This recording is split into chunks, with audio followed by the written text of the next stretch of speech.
Hello and welcome to Season 2, Episode 9 of the Art of Trying podcast. How are you going, Mum? I'm really good. You're good. I am Brad.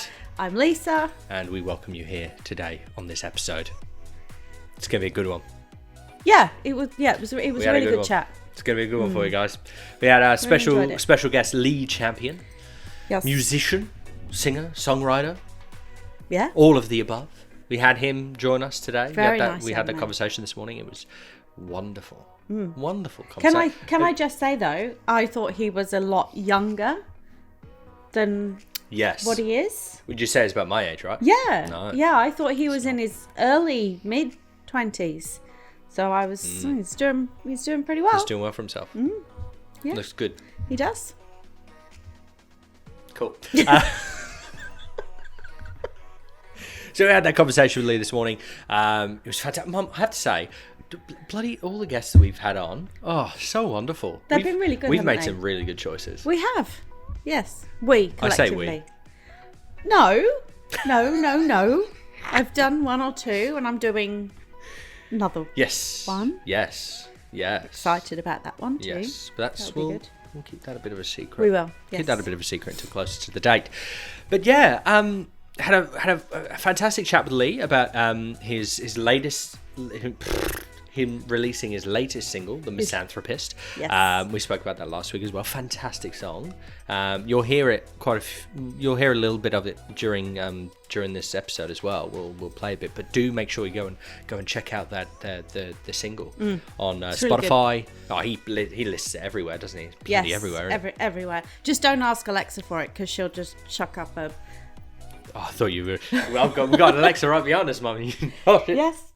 Oh, no, she's not listening. No, I asked her to play it and she just sent me to a radio station called Lee Champion. Yeah, which is weird. Which is very weird. There we go. Yeah. But yeah, it was fun. Good. It was good. It was fun. Yeah. Should we just jump into it? Yeah, let's do it. Just jump into it for you guys. Here's our chat with Lee. Hope you guys enjoy. Good morning, everybody. How are we all going? I'd like to introduce our guest for today, Lee Champion. How are you? Hey, Brad. Doing really, really well. How are you? That's good. Oh, absolutely fantastic. Absolutely fantastic. Always.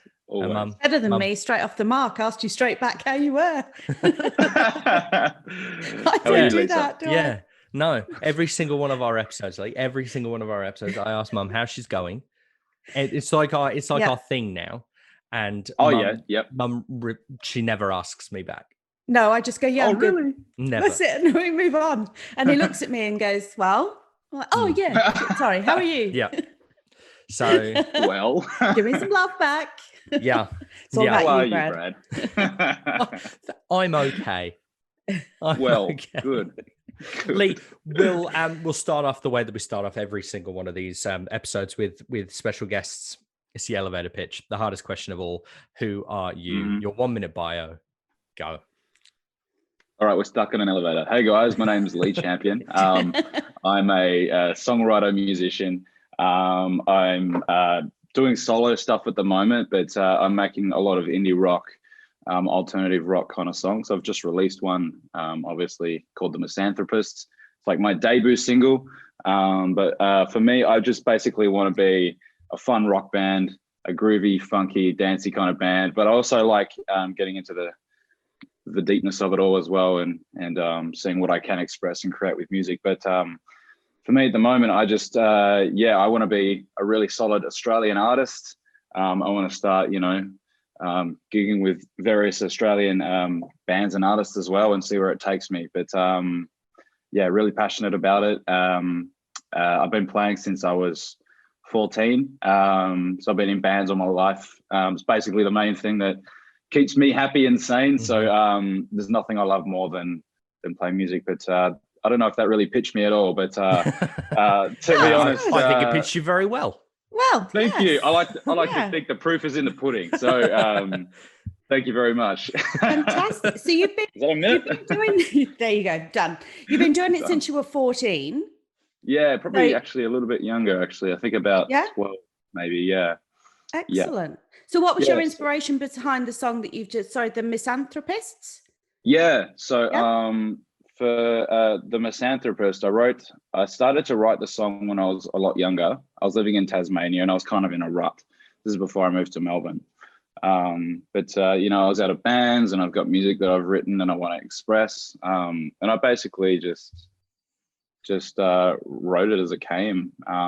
Basically, just when I write the lyrics, they kind of just flow. I just like to let them flow out and just, yeah, simple as that. But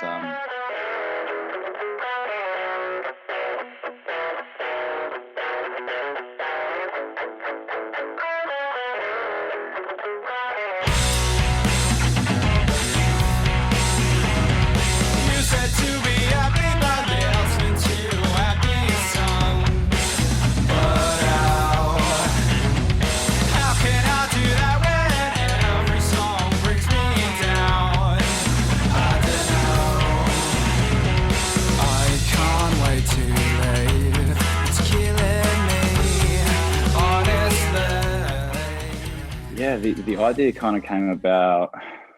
I was listening to a band called Modest Mouse. Actually, they've got this really cool song called Paper Thin Walls, and I heard the riff and I was like, oh, that's amazing. I want to like play something like that, and that's just kind of how it came about for me. Sorry, was that the question?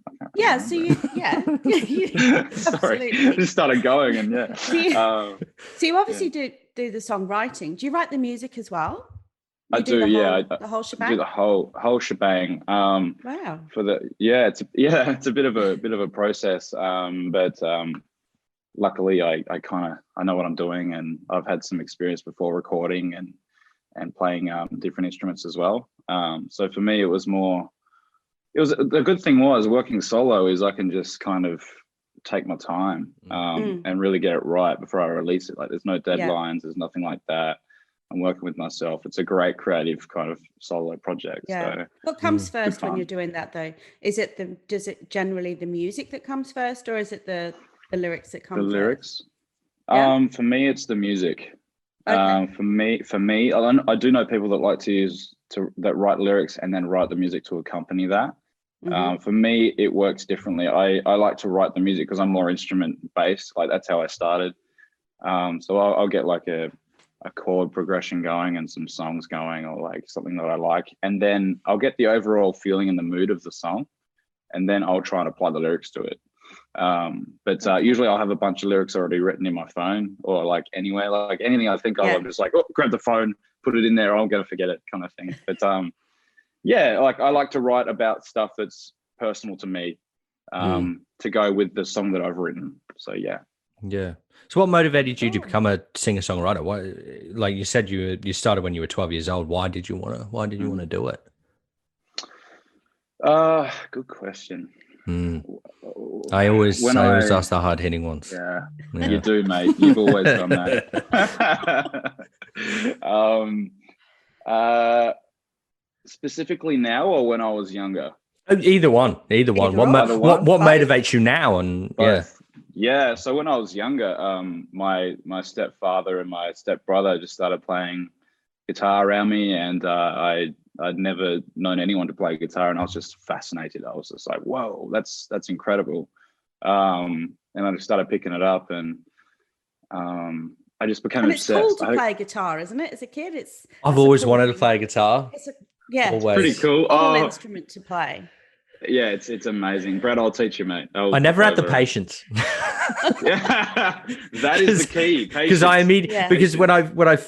because I have had a guitar before, and I was like, I'll teach myself. It's fine. I'll do it. I was like, but why aren't I playing songs at the moment? Why aren't I shredding? Why can't I do it? 2 minutes ago. But yeah, when I was younger, you know, you find something you love and you just become obsessed with it, and that was like me for a good, I'd say 10 years straight, just every day for hours and hours. All I could think about was playing guitar and just making music and playing along to my favorite bands. And that's when I thought to myself, hang on, I might have something here, and it's something I really, really enjoy. And still to this day, like the thing that motivates me is actually, it's a tough one, because I'm naturally motivated when it comes to music, because I love it anyway.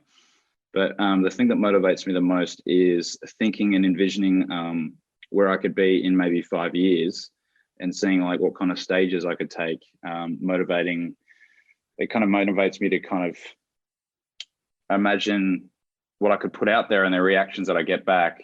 I guess there's a whole kind of, I don't know, it's just a burning passion. I've really struggled with what motivates me with that one. That's a tough one for me, because for me, I'm naturally I love it. Just so motivated. Just motivated. I think that's, I love it all. Yeah, I think that's a motivation enough. Is just a love and passion for it. Just to love it. That's yeah. And I don't think music, you got to have this cosmic reason to be motivated.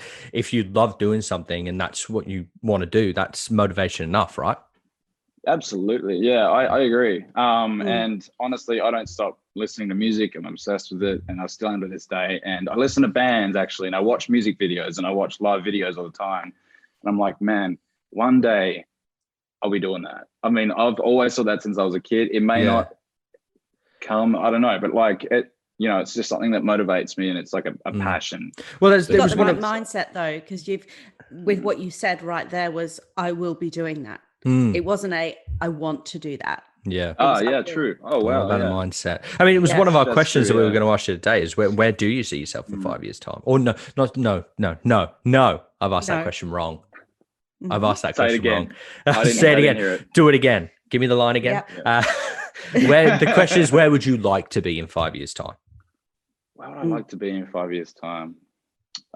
Melbourne. In 5 years' time, I really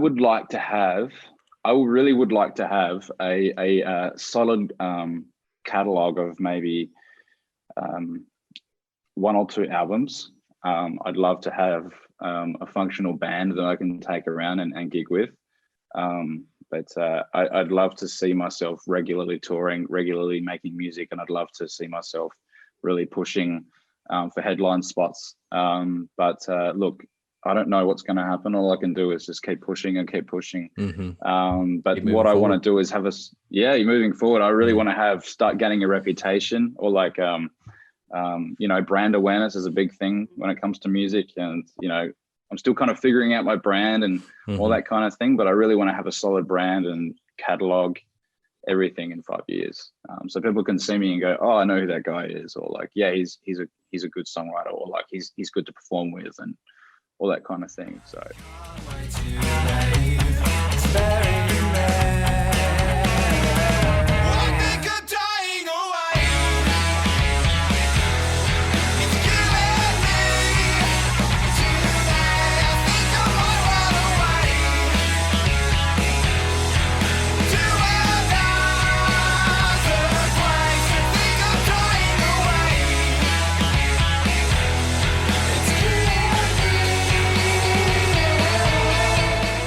So what genre really of music have you sort of put yourself in? Have you sort of really discovered that yet, or are you still experimenting?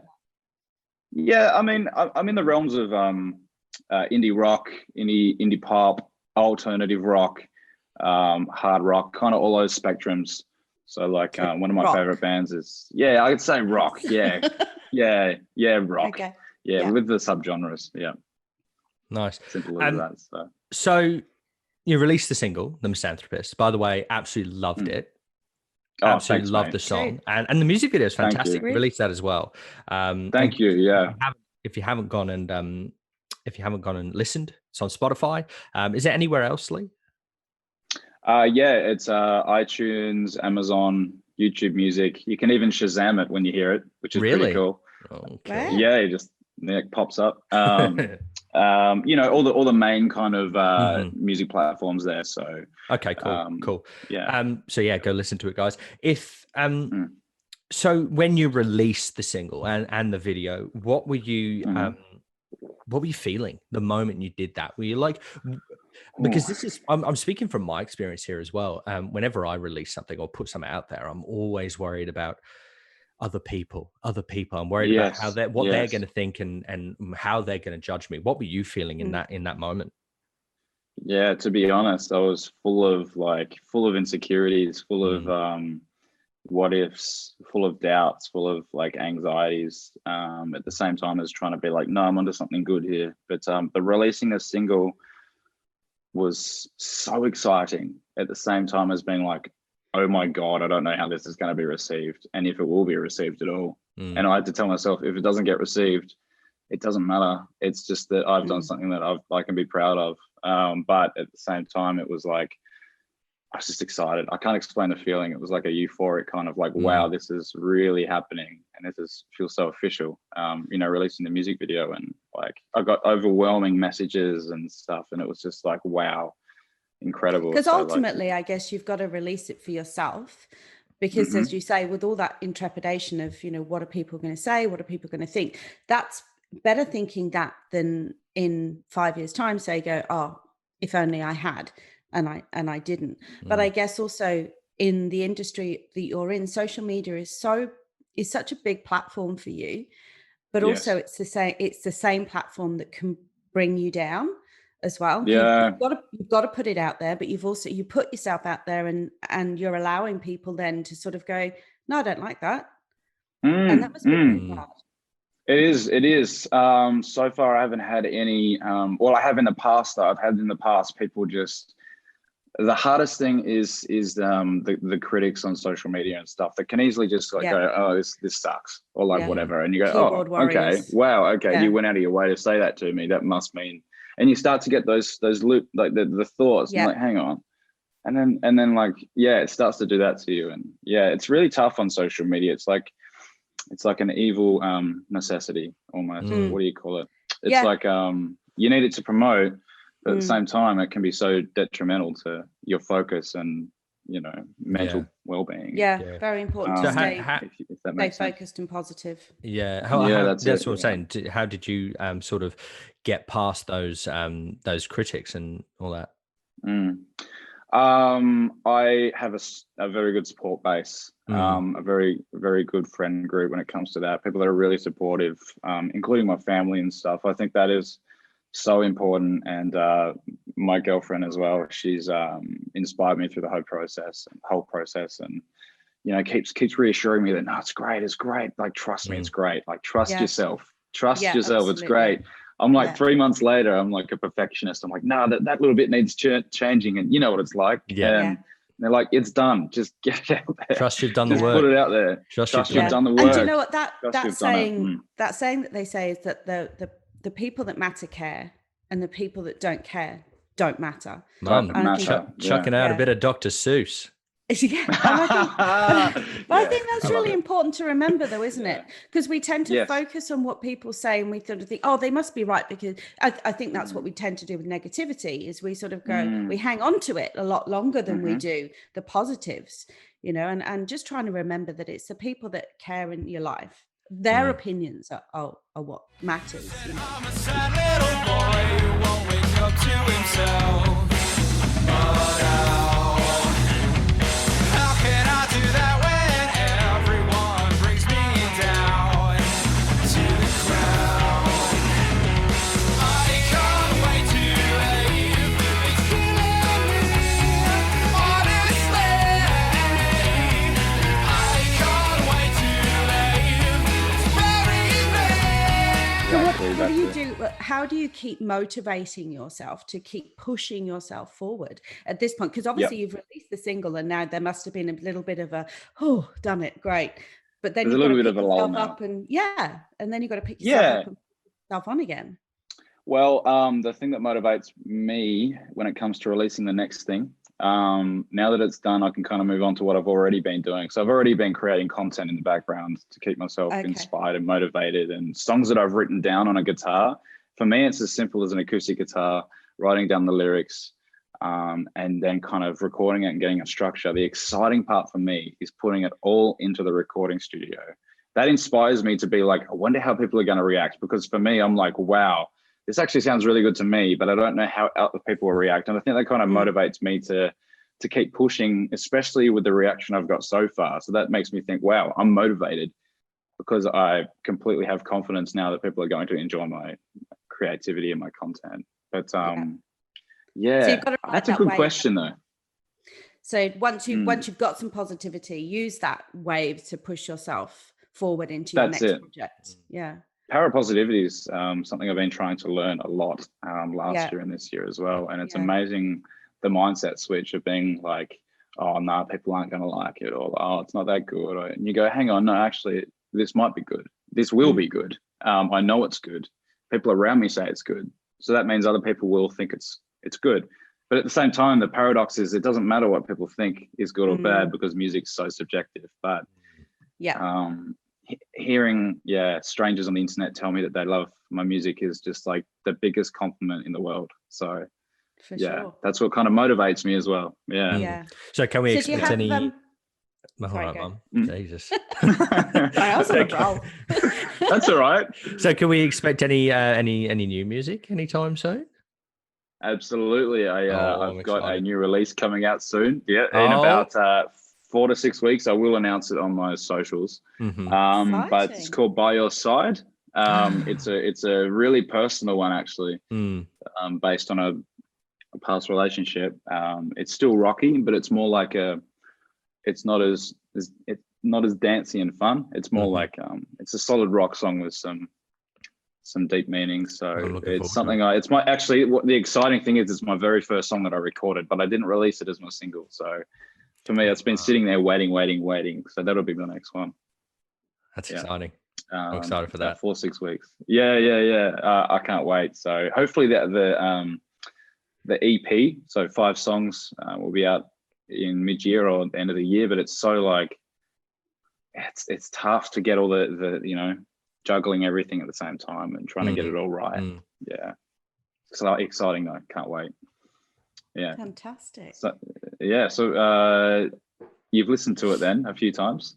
A few times, yeah. Quite a lot. I struggled to find it, but Brad found it for me. Oh really? Oh nice. Oh, did you look on Spotify? Did you? I looked on Spotify, but I asked Alexa to look for it. So all she did was sent me to a radio station called Lee Champion. I was like, I think that's it. I didn't know I had my own radio station. Apparently it's out there. So obviously you're not, you're the tender age of, what are you? 20? Tender age of 29. 29. So what advice would you give to, I guess, to young musicians today? And is there any advice, if you could go back to the 12-year-old you, what advice would you give yourself? Wow, that's a great big one, question. Mum. What a great question.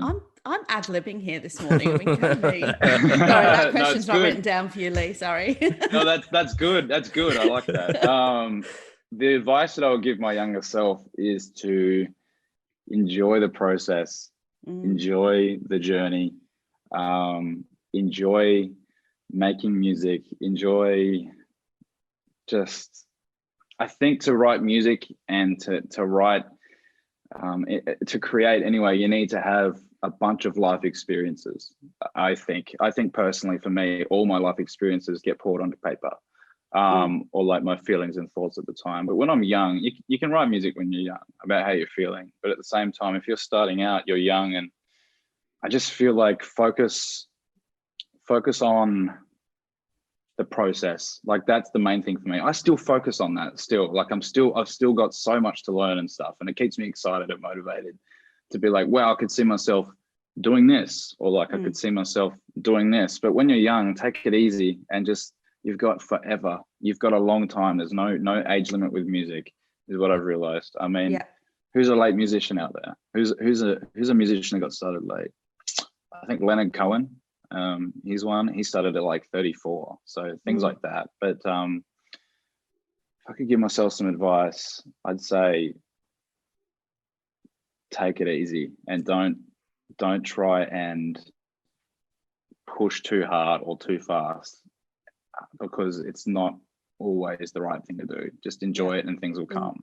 Enjoy the ride. It's as simple as that, really. And that's kind of what I'm still doing, like just enjoying music is what it is, and getting to know musicians and knowing everything about my craft specifically, and you know how songwriting applies and all that kind of stuff. It's a whole world. So like I'd say just enjoy the process, because there's no guarantees that you're going to get your name up in lights, but that's not what it's about. Like I'd be doing this until the day I die. Like that's kind of how I am. So I'd say just enjoy the journey, enjoy the process, and see what happens. God, that's just hit me right on my feels, that Asley. Oh really? Oh, thank you. That was from the heart there. So Yeah, that's motivated me. Has it? Good. Go out there, grab a guitar, see what you can come up with. Yeah. Whole crossbones. Probably not a lot.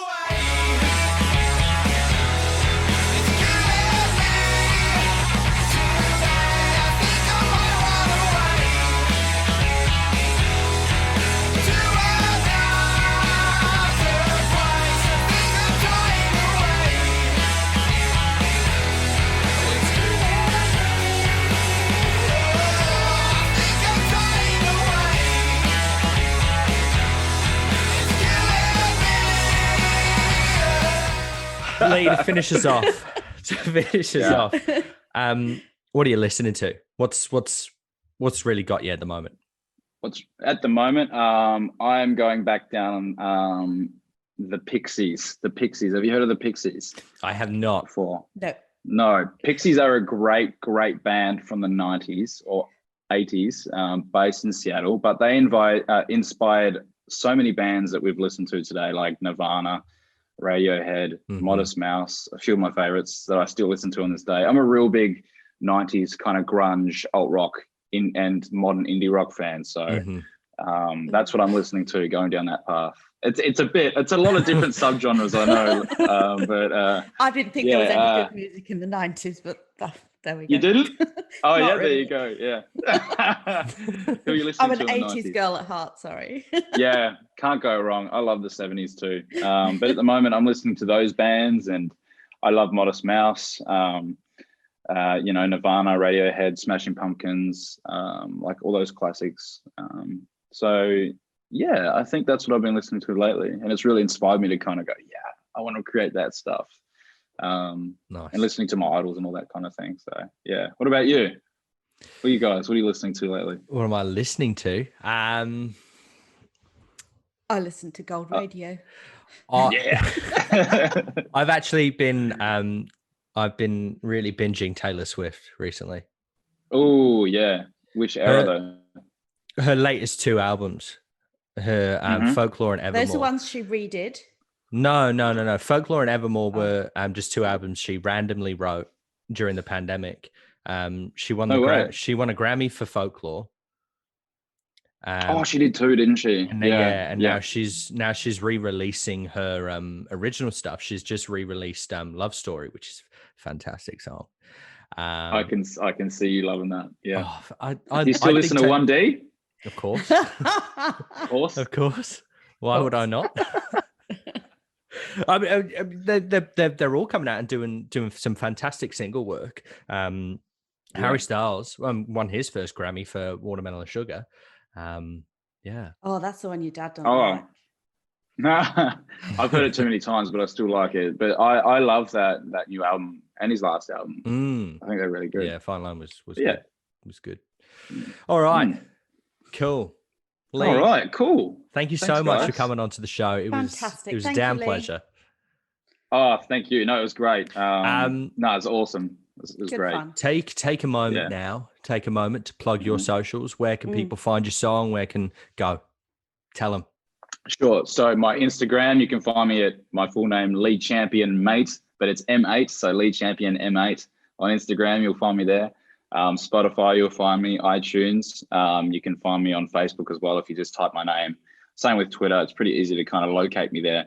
But also you can find me on Spotify, iTunes, YouTube Music, Amazon, Shazam, all of it. So it's just a matter of typing in my name, and it's up there in the Google searches, so you shouldn't have a big problem. But follow me on Instagram for all the main updates and exciting release. And the single's called? Announces the new one. No, the one you just released. The one I've just released is The Misanthropist. The Misanthropist. Bit of a tongue twister. Yeah, it is. It is. Yeah, Bradley really struggled saying it. It is. Yeah, but go and check it out. Follow me. Drop me a message, and connect with me. Be great. Definitely will. All right, guys, go check out that single, The Misanthropist, out now everywhere that Lee's just said. Lee, thank you so much for coming onto the show. Absolute pleasure. Thanks, Lee. No, anytime, guys. Thank you for having me. It's been a pleasure. And there we go. There Done. it is.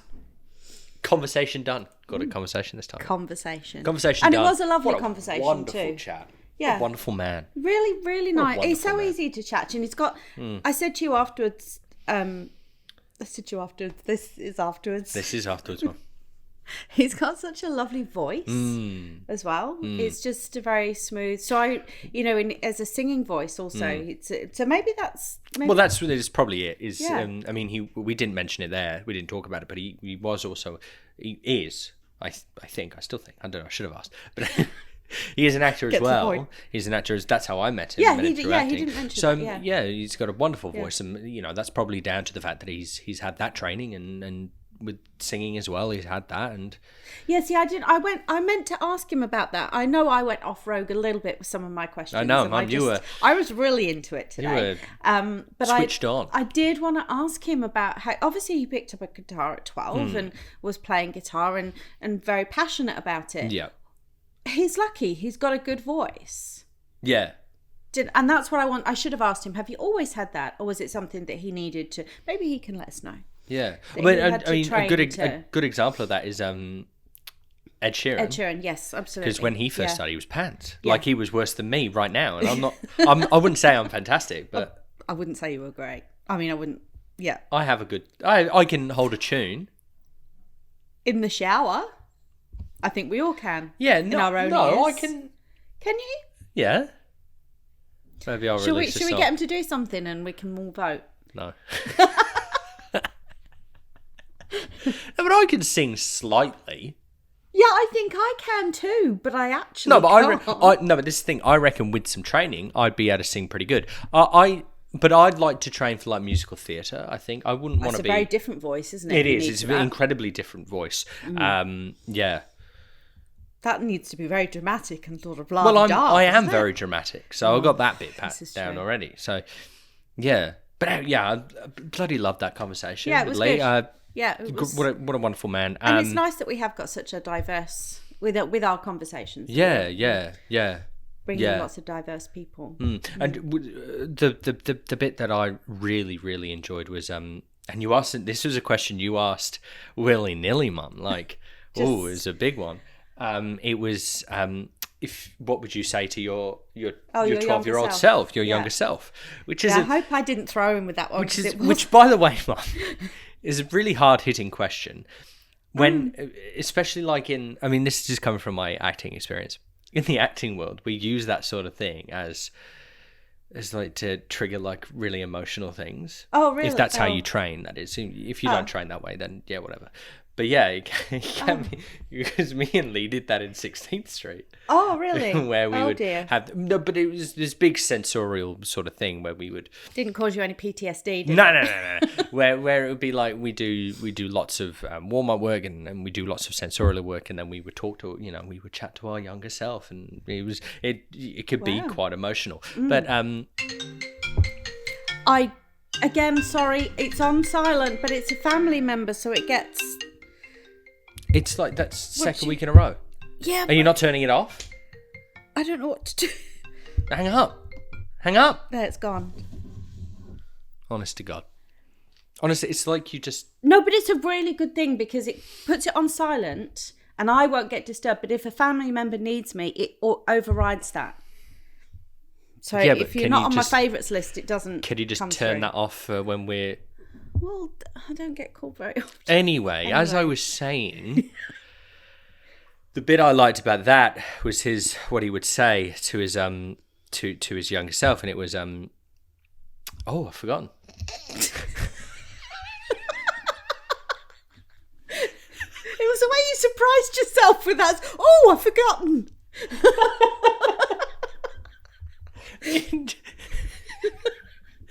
Enjoy the journey. Enjoy the journey. Enjoy the process. Yes, I think you said that. I really liked that. That was like, enjoy the journey. And that was my button's undone. It's all falling apart now. Because when he was saying that, and I said it, I was like, that really hit me, because I think I've forgotten. I could see you were really emotional at that point. I think I've forgotten to enjoy the journey. I think I've forgotten to enjoy the process. We do forget that sometimes. Yeah. Yeah, it was good really advice, really good advice. Yeah, because you can imagine going back and after you've done all of your, I mean, it's the same for any of us, going back to, it doesn't matter what you've done in life, you just go back to your younger self. And I think that is the best thing you can actually say. Yeah. Just enjoy it. Don't get too stressed over it. Yeah. It will be whatever it will be, and you'll make all the right decisions along the way. Just enjoy. Just enjoy. And I think as parents, that's what we would say to our kids too. Yeah. You know, just enjoy it and be kind to yourself. So, yeah. It was wonderful. It was. I really enjoyed it. What a chat. What a chat. So, yeah, he did plug it in the end there. Make sure you go and follow Lee on his socials. Go and listen to the song, The Misanthropist. Out now on Spotify, iTunes, YouTube Music. You can Shazam it. He's got it everywhere. Go and watch the music video over on YouTube as well. It's a fantastic song. Go follow him so that you can stay up to date for his new single coming out soon. I'm excited for that. Yeah, go follow him there. Follow us on at the Art of Trying podcast.